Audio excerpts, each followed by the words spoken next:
I'm Georgia Boley. I am the dietitian at the Hub on Smith, and I'm here today with Amanda Munford, who also is one of my fellow workers at the co-workers at the Hub on Smith. And we're going to talk to you today about holiday spices. The title of this is Holiday Spice and Everything Nice. And we're excited to share with you 6 specific spices today. There's several out there. Sometimes can be overwhelming to choose from it, especially if you're not used to cooking with spices and you're trying to learn. So we just thought we'd start with 6 of them that tend to be used quite a bit during the holiday season. So perfect. Yes. And what is the first spice we're going to talk about today? Okay, so the spices, what are they? We're going to talk about cinnamon. Almost everybody's familiar with that one.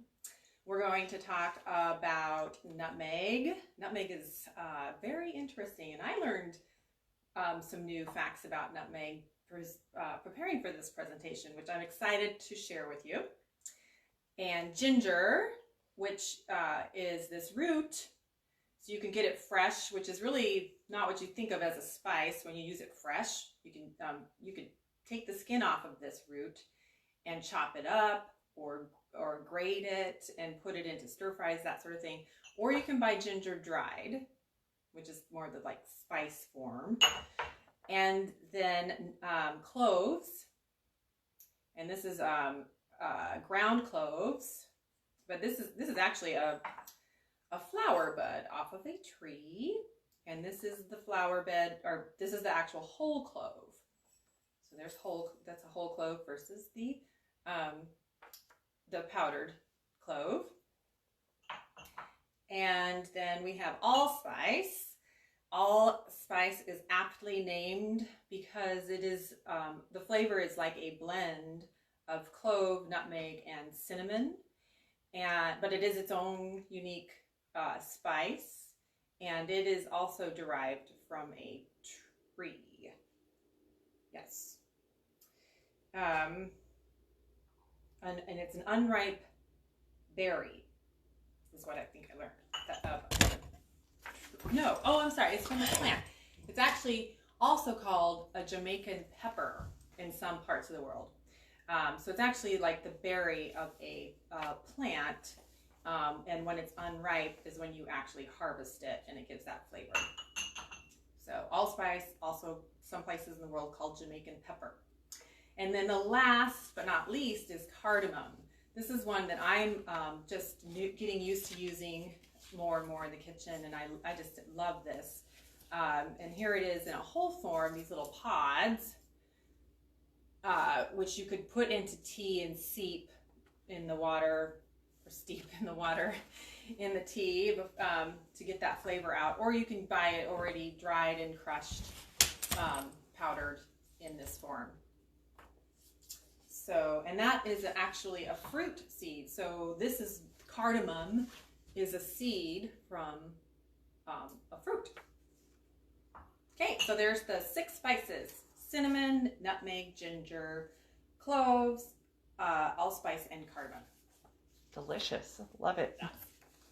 Tell us some more about, some of the different uses and history behind these items. Sure.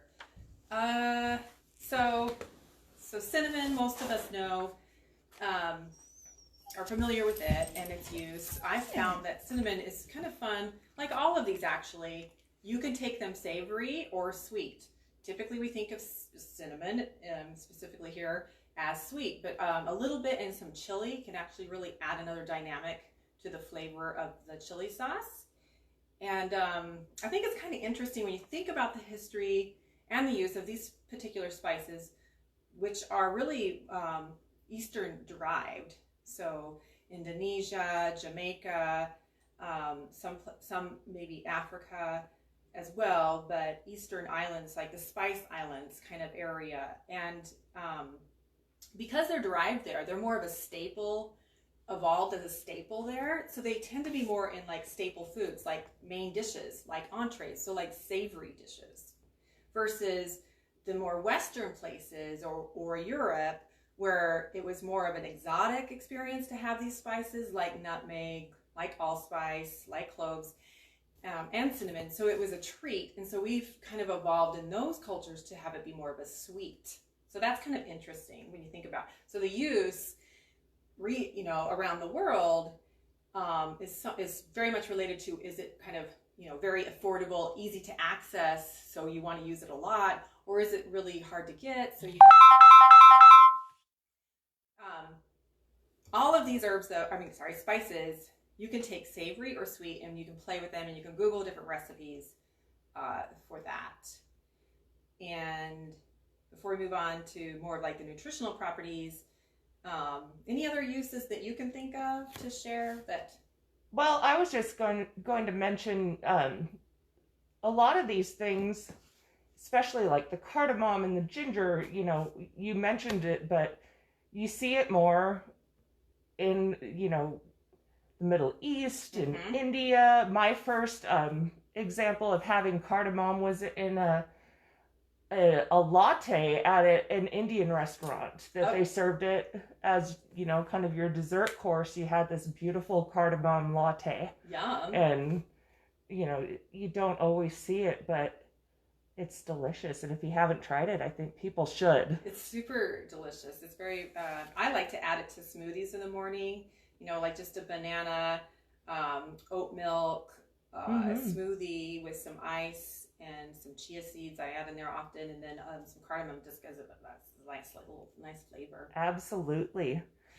What about some different nutritional properties that you can find with these items? Sure, there's lots, and that's kind of my wheelhouse, so I'm excited to talk about that. One last thing though about uses that's just popping into my brain I want to share is curries. Yes. What is curry? It's kind of like this. It's actually kind of a catch-all. Like lots and lots can go into a curry. Lots of spices. And actually, all of these spices could go into a curry. So one that's not here that is very, very common in a curry is turmeric, which is kind of like almost always in the curry. But all of these could possibly be in there too. So moving on to the nutritional aspects. Starting with cinnamon, you can actually get cinnamon as a supplement. I have counseled people and advised it as a supplement to help with blood sugar control, with diabetes. There's some really wonderful multivitamins out there that have or supplement packages that's a multivitamin with some of these plant chemicals in it that is just tailored for people with diabetes, and have had great results. And one of the key ingredients is that cinnamon chemical in there that helps really control those blood sugars. Simply adding it to coffee in the morning for some people with diabetes has been a great tool for cinnamon. Definitely has a nutraceutical is the word, or a nutritional property that is almost like, it's like a pharmaceutical, medicinal. So all of these actually have that capability in different ways. One overlapping way for all of them is they are all anti-inflammatory, which is a foundational approach to address many different diseases, whether we're talking cancer, anti-aging, mental health, sleep, helping us mitigate inflammation, have a healthy inflammatory response is super important, and these spices help us do that. So cinnamon you can get in supplement form. A wonderful thing about cinnamon too is it's a spice that's very, very, very safe. You can use it liberally. The supplement has very little potential toxic impact for most. I can't even think of anything that I can think of as a risk right there, except for just realize it does affect blood sugar and blood pressure, so it may actually compound the effect of your current medication, so you just need to be aware of that. Your physician, your whole healthcare team should always be aware of your supplements that you're on. Treat them just like medication. So that's cinnamon, the nutritional piece. Nutmeg, I'm excited to share some of the things I learned about nutmeg. Woo, that's a powerful spice. Wars have been fought over nutmeg. The United States, you could say the reason New York is part of the United States is because of nutmeg. You might want to Google it. Pretty interesting. Nutmeg can be very toxic, and it should be used with that kind of in mind. Toxic, very rare, but has happened at even doses as low as 2 tablespoons in children, or even for some adults that may have specific sensitivities, not necessarily food intolerance, but just susceptible to its impact of its chemicals that are in it. So 1 teaspoon or half a teaspoon every day can be very impactful in a positive way for your health, for inflammation, for blood sugar as well, for blood pressure, for mood, for sleep, because it definitely has a neurological impact, and it actually can cause hallucinations.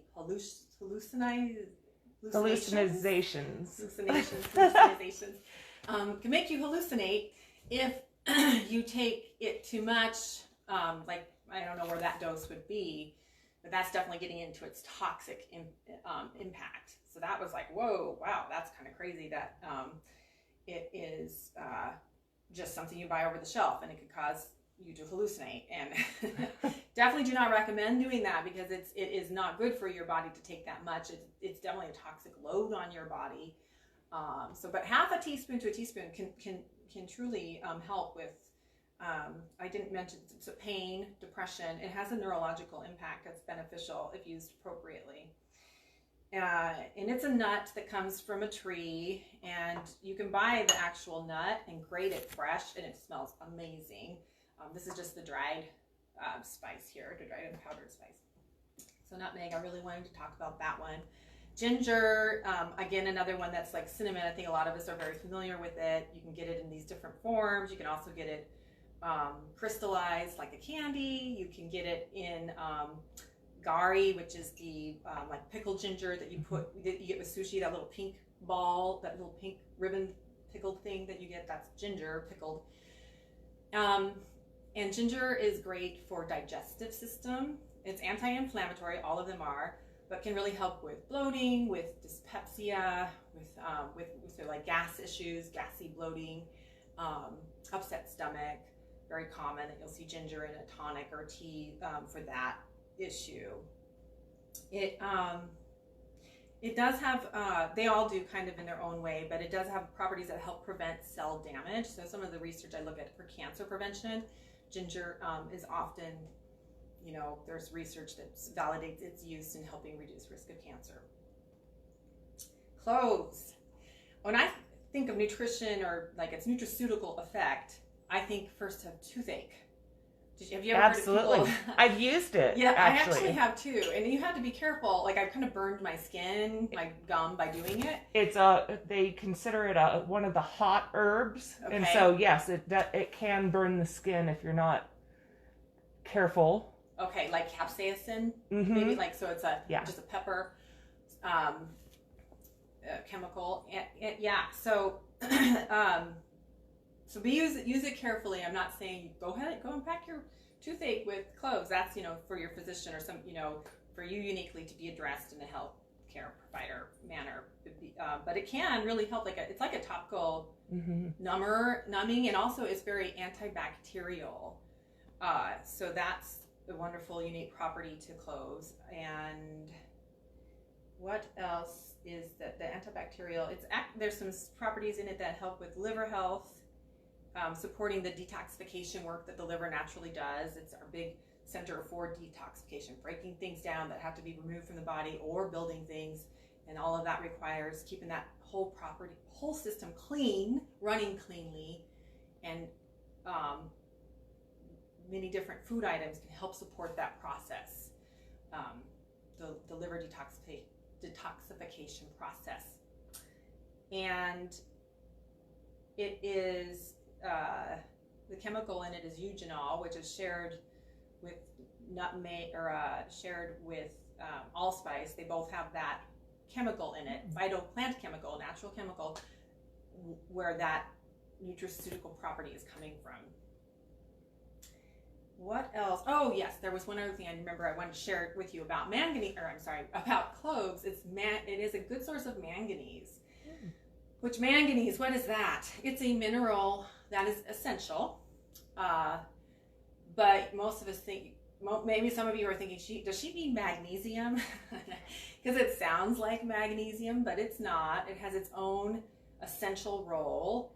Manganese, trace mineral, meaning it's only needed in tiny amounts in our diet, but vital. When we say a mineral is vital, it means we have learned through Western medicine that if we don't get any of it, eventually we will die. That's what makes a vitamin or essential mineral what it is because we rely on it in our diet or else we will die eventually. Very rare that you would die of a manganese deficiency, but our soil is getting more and more depleted of manganese, and therefore our food has less of it, and it's becoming actually more and more, and I'm seeing it coming across my news more and more as, okay, where can we get manganese? It helps support our bone health. It's super important for brain health, neurological support. So cloves are an excellent source of manganese. 55% of your daily value in a teaspoon. So that's pretty cool. That's excellent. Other than that, there's really no, as far as like vitamins, minerals, these spices, because you use them especially in such low doses, they don't really provide you any like vitamin or mineral, really, except for this clove manganese piece. But they provide other chemicals that help support your body's natural state of health, and especially the inflammation process in your body. Okay, allspice. Some of the similar properties to cloves because it has that same chemical in it. It could also be used like as a topical analgesic. Oh my God. Analgesic? Analgesic. I think. Oh my gosh. Yeah. Yes. So what else about? Oh, and it can help with bloating too. Allspice can, bloating and gas, like ginger does. I feel like allspice is a very universal flavor. I have found that just adding a touch to like a stew, like my chicken chili, it really brings really interesting flavor to it. Remember, it's the one that's called the Jamaican pepper. So other places in the world use these spices, including allspice, in more savory dishes. And that might be something to try, a little bit of that.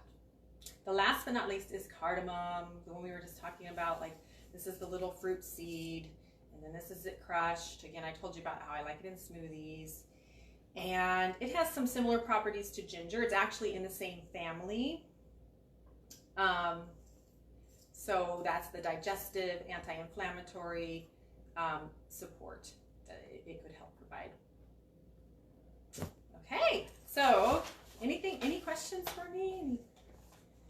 No, I'm really still kind of stuck on I never knew about the Jamaican pepper. Oh, yes. I had no clue, so that was very new to me. Mm-hmm. And, you know, I'm someone who has a finicky stomach, so ginger actually does a lot when my stomach isn't feeling the best. And you hear about people saying, oh, drink some ginger ale, but I'll just take some of the root, slice a couple pieces, put it in some warm water, and that does seem to soothe my stomach when it's not feeling its best. Mm-hmm. And, you know, don't be afraid of grabbing one of the roots because it's quite wonderful.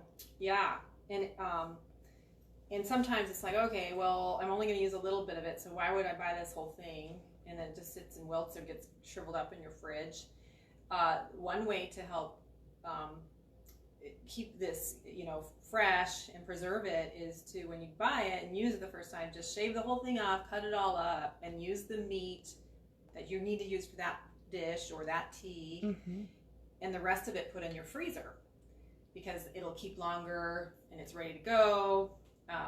So that's one way to. Another really great trick that someone taught me was when you go to shave the skin off of it, to use a spoon versus a knife, and it'll scrape right off. That makes me want to do that right now. I want to see. It's a great trick. And this is really fresh ginger, so. Yeah, you just kind of scrape it with the edge of your spoon, and it'll peel right off versus you trying to. Oh my gosh. Yeah. Oh, what a great trick. And then you don't have to worry about your fingers getting like cut or, you know. It is a little, sometimes they're very knobby and it's hard to cut with a knife. So there you go. There's a trick for you. What a great little tip. I learned some. Love it. Love it. Love it. Excellent. Fun. Okay. So I thought we would end. Amanda was talking about how she loves chai tea. I do too. We share this. And so we are going to end this video with a chai tea recipe. You can find a chai tea recipe. It's very similar to the one I'm going to make today, not exactly the same, but you can find this chai tea recipe on my website, tailorednutritionllc.com. Chai tea is what I call it because the spices support the third eye, which is so chai, play on the word I. So the spices used in chai tea, cardamom, so we're going to use that. And how I'm going to make ours today, there's different ways you can do it. I'm going to use this press that I have, where I'm going to put the spices in, then put the hot water in, let it steep for 5 to 10 minutes. The longer the better, if it still stays hot, in my mind. And then I will press that down. And then the liquid I'll put in my mug with a little bit of oat milk and some sugar. You could use honey instead. I would use honey, but I don't have any right now. Otherwise, I would be using local honey. Okay, so the spices. What do you think of as the spices that you put in your... What is one that just comes to mind besides cardamom? Cinnamon. Cinnamon, yes. Okay, so a cinnamon stick. You can use the cinnamon stick. I'm going to do that. In here because I have the press.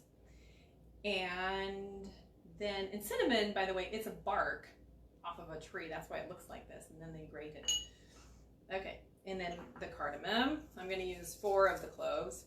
This is actually, you can make this dried little packet of this chai tea with all these dried herbs in this form into a nice little lovely bouquet like in cheesecloth and give it to friends. It's a really fun little gift. That's a sweet idea. Then you would put some thinly sliced ginger root in there. And I'm going to use my spoon to do that. And then some black pepper. I love pepper. I'm a huge pepper fan. We didn't talk about pepper, but I love it. And pepper helps facilitate absorption of different nutrients. You'll see it like if you buy turmeric or a curcumin supplement, you'll see that it has pepper or pepperdine in it, and that's because the pepper actually helps improve the absorption. So adding it to meals, possibly that evolved because it, not just the flavor, but the help with digestion, or digestion a little bit, but more the absorption process. Also, pepper is an excellent source of selenium, which is great for many things, one of which is prostate health support. So I'm just kind of like digging into the meat. This is a super fresh one, and I want lots of ginger in there because I like that flavor. Okay, so there's some ginger. You could do the dried too. I'm just going with the more of the whole form today. And then I got to add my black pepper. I'm going to do peppercorns today instead of the ground pepper. Lots of pepper. The recipe actually calls for 4 to 6 whole black peppercorns. You all are learning how I cook, which is I really just kind of eyeball things. But if you want more details, so far I'm using 4 green cardamom pods, 3 thin slices of ginger root, 1 cinnamon stick, 4 to 6 whole black peppercorns, and now I'm going to use 4 whole cloves. Cloves can really overpower things, so definitely want to be careful with that one. When I just kind of do this eyeballing, it wouldn't be something I'd throw a lot in there because that'd be all you would taste. So 4 whole cloves, and then it says 3 cups of water, 1 to 2 bags of decaf or regular black tea, and then you'll add the honey and the milk. or the sugar. So I'm going to grab my black tea to put in there. Black tea is also a very powerful nutraceutical. When I was really focusing on cancer research, black tea and green tea could often be something we talked about, 2 or 3 cups a day to help reduce risk of cancer reoccurrence or cancer initial occurrence. Lots and lots of research to support that. Catechins is the name of the kind of phytochemical family that teas have that really can help reduce cancer cell growth and improve apoptosis, which is when cells actually die that need to die instead of cause havoc and mutate and cause things like cancer. Okay, so 1 to 2 bags of black tea, and then I'm going to add the water. We're going to let that sit for up to 10 minutes, and then I'm going to put it in a mug. It's supposed to be 3 cups of water. Put it in a mug with a little bit of my milk and a little bit of my brown sugar to taste. You don't have to add the sweet. I do feel like adding a little bit of the sweet helps really bring the flavors out. When I don't have it in there, I don't feel like I can taste the flavors as well. So, all right. Anything to add, Amanda? Not that I can think of, but if I think of something, I can always drop it in the comments. All right. Wishing all of you well. Thank you for joining me. Hope your families are staying safe and healthy through these holidays, and using these spices will help support that. If you have any questions or want more information, I'm available at the Hub. You can go to my website, tailorednutritionllc.com, to find my contact info. So I'm always eager to talk about nutrition. So thank you. Thank you, Amanda. Anytime. Thanks, Georgia.